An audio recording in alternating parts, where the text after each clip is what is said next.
সরকারি অনুষ্ঠানেও আমরা ওরা আমন্ত্রণপত্রে বিরোধী সাংসদের নাম না থাকা নিয়ে বিতর্ক।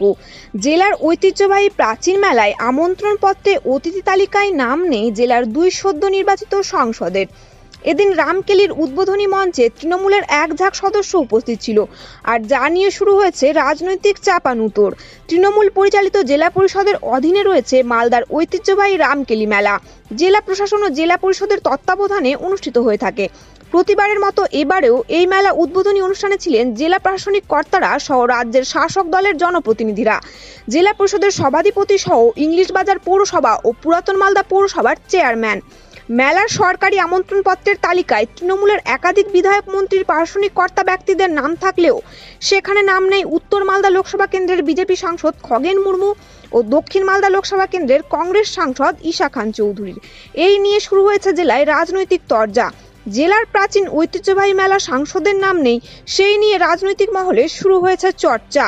উত্তর মালদা বিজেপি সাংসদ খগেন মুর্মু জানান, তৃণমূল কংগ্রেসের এটাই হলো সংস্কৃতি। এরা কাউকে বিশ্বাস করে না, কাউকে ভরসাও করে না, মানুষকে বিশ্বাস করে না। তাই নিজেদের যাতে বিশ্বাসের জায়গা না হারায় সেই জন্য রামকেলি মেলায় তারাই নিমন্ত্রিত হয়েছে। রামকেলি মেলায় তৃণমূল কংগ্রেসের মন্ত্রীরা থাকতে পারে, বিধায়করা থাকতে পারে, পঞ্চায়েতের প্রধানরা থাকতে পারে, জেলা পরিষদের সভাধিপতি থাকতে পারে, জেলা প্রশাসনিক কর্তারা থাকতে পারে, কিন্তু বিরোধীরা তাদের থাকার কোনো অধিকার নেই। এটাই তৃণমূল কংগ্রেসের সংস্কৃতি। এরা শুধু লুট করতে জানে। মালদার মানুষকে যেভাবে বঞ্চনা করেছে এই তৃণমূল, যার ফলে লোকসভা নির্বাচনে 2টি কেন্দ্রেই তাদের পরাজয় হয়েছে। দক্ষিণ মালদা লোকসভা কেন্দ্রের কংগ্রেস সাংসদ ঈশা খান চৌধুরী জানান, রামকেলি মেলা মালদার একটি ঐতিহ্যবাহী মেলা। এই মেলায় সাংসদকে নিমন্ত্রণ করা হচ্ছে না। এটা হচ্ছে কেন, সেটাই আমাদের প্রশ্ন। এখানকার যে প্রশাসন রয়েছে, বিএম রয়েছেন, আজকে তারা তৃণমূল কংগ্রেসের সবাইকে ডাকছে, জনপ্রতিনিধিদের ডাকছে, অথচ আমরা বুঝতে পারছি না কেন এখানকার প্রশাসন আমাদের ডাকছে না। এর আগেও ডালুবাবু যখন সাংসদ ছিল তখনও তাকে ডাকা হয়নি। সরকারি বিভিন্ন অনুষ্ঠানে, এটা তো কোনো রাজনৈতিক অনুষ্ঠান নয়, এটা সরকারি অনুষ্ঠান। মালদা জেলা কংগ্রেসের সহসভাপতি অর্জুন হালদার জানান, রামকেলি মেলার নিমন্ত্রণ পত্রে সাংসদের নাম নেই। তৃণমূলের বিধায়ক থেকে তৃণমূলের জনপ্রতিনিধিদের নাম রয়েছে। এই সমস্ত সরকারি অনুষ্ঠানে সকলকে নিয়ে করা উচিত। আমাদের পক্ষ থেকে আমরা এর তীব্র প্রতিবাদ জানাচ্ছি। মালদা জেলা তৃণমূল কংগ্রেসের মুখপাত্র আশিস কুণ্ডু জানান, আজকে রামকেলি মেলার এই অনুষ্ঠানে সাংসদদেরকে কোনোদিনও দেখা যায়নি। আজকে বিজেপির যে সমস্ত সরকারি অনুষ্ঠান, রেলের অনুষ্ঠানগুলোতে, সেখানে আমাদের জনপ্রতিনিধিদেরকে নিমন্ত্রণ করা হয় না। ওনারা যেমন দেখিয়েছেন আমরাও সেই পথ দেখিয়েছি। মালদা জেলা পরিষদের সভাধিপতি লিপিকা বর্মন ঘোষ ক্যামেরার সামনে এই বিষয়ে কোনো মন্তব্য করতে চাননি। কংগ্রেসের এটাই তো সংস্কৃতি। এরা কাউকে বিশ্বাস করে না, কাউকে ভরসা করে না, মানুষকে বিশ্বাস করে না, এমনকি তৃণমূল কংগ্রেস নিজেকেও বিশ্বাস করে না। তাই নিজেদের যাতে এখানে কোনোরকম এই বিশ্বাসের জায়গাটা না হারায়, তাই শুধু তৃণমূল কংগ্রেসের তাদেরকেই ওখানে রামকেলি মেলাতে তৃণমূল কংগ্রেসের সমস্ত মন্ত্রীরা থাকতে পারেন, তৃণমূল কংগ্রেসের বিধায়করা থাকতে পারেন, পঞ্চায়েতের সমস্ত পদাধিকারীরা তোরা থাকতে পারেন, কিন্তু বিরোধীরা, এখানে দুইজন সাংসদ আছে, তাদের এখানে থাকার কোনো অধিকার নেই। এখানে বিরোধী আমাদের এমএলএ আছেন এখানে 4 জন, তাদেরকে এখানে ডাকা হয়নি। অর্থাৎ এটাই তৃণমূল কংগ্রেসের সংস্কৃতি। এরা মানুষকে কখনো আপন করতে জানে না, এরা শুধু লুট করতে জানে।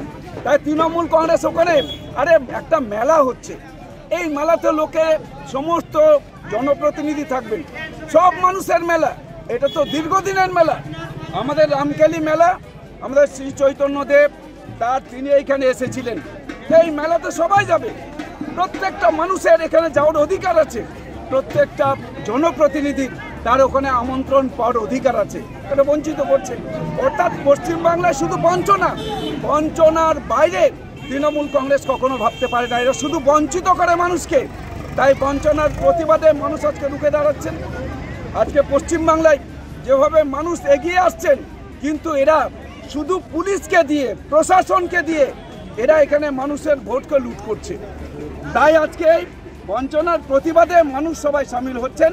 দেখছেন চারিদিকে এর বিরুদ্ধে মানুষ আজকে রুখে দাঁড়াচ্ছে। হ্যাঁ, বঞ্চনার অধ্যত্ত যেভাবে ছিল, সেই বঞ্চনার অধ্যত্তের প্রতিবাদে মালদা উত্তর এবং মালদা দক্ষিণ 2টো লোকসভা কেন্দ্রে এখানে বিরোধীরা আজকে জয় হয়েছেন, তৃণমূল কংগ্রেস জয় হয়নি। অর্থাৎ ভারতীয় জনতা পার্টিকে এখানকার মানুষ আশীর্বাদ করেছেন মালদা উত্তর লোকসভা কেন্দ্র এলাকার। আর আমার এখানে জোটের কংগ্রেসের প্রার্থীকে জয়লাভ করিয়েছেন দক্ষিণ মালদাতে। অর্থাৎ এই হচ্ছে আমাদের মালদা জেলার অবস্থা। তাই তৃণমূল কংগ্রেস যেভাবে তারা হচ্ছে যে এই মানুষকে তারা আপন করবে না, মানুষকে হচ্ছে বিচ্ছিন্ন করবে, এখানে মানুষের অধিকার থেকে মানুষকে বঞ্চিত করবে, এই বঞ্চনার বিরুদ্ধে মানুষ রুখে দাঁড়াবে না। একটা রামকৃষ্ণ মেলা আছে, যে আমার মনে হয় এটা গোটা ডিস্ট্রিক্টের একটা অনুষ্ঠান, সেলিব্রেশন। তো এই সেলিব্রেশনে অবশ্যই এমপিদেরকে, সাংসদকে ডাকার উচিত। আমি জানি না এটা রোজ হয় কেন, মানে এখানকার যে প্রশাসন আছে, ডিএম আছে, এদের তো এত বোঝার উচিত যে যখন মন্ত্রীদেরকে ডাকছে, এমএলএদেরকে ডাকছে, ডিস্ট্রিক্ট অফিসিয়ালসকে ডাকছে, তো আমরা ওটার মধ্যে পড়ি। যে কোনো পার্টি হোক, আমরা তো ওই লেভেলের আমরা তো ডিস্ট্রিক্ট এবং ন্যাশনাল রিপ্রেজেন্টেটিভ। তো আমি বুঝতে পারছি না কেন ডিএম বা প্রশাসন এরকম ভুল করেছেন কেন। এটা বড় ভুল। আমার মনে এটা প্রোটোকলের ভুল, এটা প্রোটোকলের বাইরে। এটা এর আগেও হয়েছে ডালবাবুর সঙ্গে, এটা হবার উচিত না। কারণ একটা ডিএম বা একটা প্রশাসন, তো ওদের তো প্রোটোকল বুঝার উচিত যে একটা ডিস্ট্রিক্ট যখন কোনো অনুষ্ঠান হবে আর সব ডিস্ট্রিক্ট রিপ্রেজেন্টেটিভরা ওরা ডাকছে, তো এটা তো দল ওয়াইজ, এটা তো কোনো দলের নয়, এটা কোনো তৃণমূলের পার্টি মিটিং নয়, এটা টিএমসি কোনো পার্টি মিটিং নয়, এটা একটা সেলিব্রেশন, মালদার সেলিব্রেশন। তো এটা তো মালদার ফাংশন, তো মালদার সব লিডারকে ডাকার উচিত রিগার্ডলেস অফ পার্টি। তো এটা একটা বিরাট ভুল হয়েছে। আমি জানি না এটা কেন হচ্ছে। আমি ডিএম এর সঙ্গে আমি টেক আপ করবো। আমি খুব দুঃখিত যে যেভাবে করছে। কারণ কেন দুঃখিত আমি একটু বুঝাবার চেষ্টা করছি যে আগামী দিনে আমি অনেক কাজ করতে চাই, কাজ আনতে চাইছি মালদাতে। তো ওটার জন্য আমার কেন্দ্র সরকারের কোঅপারেশন লাগবে, আমার রাজ্য সরকারের কোঅপারেশন লাগবে, আমার প্রশাসন এবং ডিএম এর কোঅপারেশন লাগবে। কিন্তু যদি এইভাবে যদি করে এখন থেকে, তাহলে আমি একটু মানে মন খারাপ করছে যে আগামী দিন কোঅপারেশন পাবো কি না, এরকম কি চলবে, ওরা সব সময় দলবাজি খেলবে। তো এটা আমি একটু চিন্তা করছি আগামী দিনের জন্য, যে এত ছোট, যে এটা একটা জিনিস, একটা খুশির জিনিস যে এখানে সবাইকে ডাকার উচিত বাই প্রোটোকল। আমি একটা সাংসদ, তো আগামী দিনে কি হবে, যখন আমার কোঅপারেশন দরকার, আমি কাজ আনবো বা কাজ আনার চেষ্টা করব, তখন কি এরকম চলবে? তো এটা আমার প্রশ্ন ডিএম এর কাছে এবং প্রশাসনের কাছে। কারণ এখানে তো মেইন ডিসিশন মেকার হচ্ছে তৃণমূল দল নয়, এখানে ডিসিশন মেকার হচ্ছে ডিএম বা প্রশাসন। তো ওদের কাছে আমি এই প্রশ্ন করব। অনগ্রসর শ্রেণী কল্যাণ দপ্তর এবং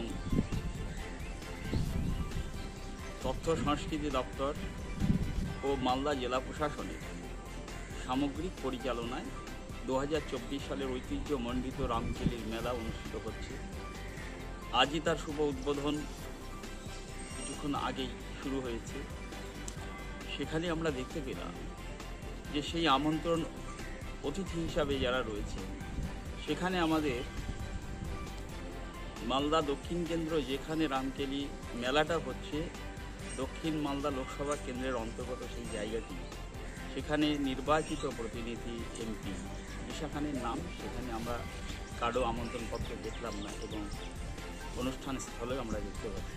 এটা অত্যন্ত দুঃখের এবং বেদনা, যেখানে আমরা দেখতে পাচ্ছি তৃণমূলের বিধায়ক থেকে শুরু করে, জেলা পরিষদের কর্মাধ্যক্ষ শুরু করে, পৌরসভার চেয়ারম্যান থেকে শুরু করে প্রত্যেকেরই সেই কার্ডে আমন্ত্রণ পত্রে আর কি সেখানে নাম রয়েছে এবং তাদেরকে আমন্ত্রণ জানানো হয়েছে।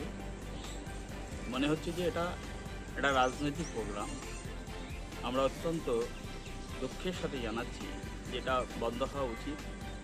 কারণ প্রশাসনিক ব্যয়ে এই অনুষ্ঠান, সেখানে যারা নির্বাচিত প্রতিনিধি তারা সকলেই প্রশাসনের একটা করে অঙ্গ, তারা প্রশাসনের সকলকে আমন্ত্রণ জানানো উচিত। আমরা এগুলো বন্ধ হওয়ার জন্য আমরা আমাদের পক্ষ থেকে তীব্র প্রতিবাদ জানাচ্ছি। এগুলো বন্ধ হওয়া উচিত।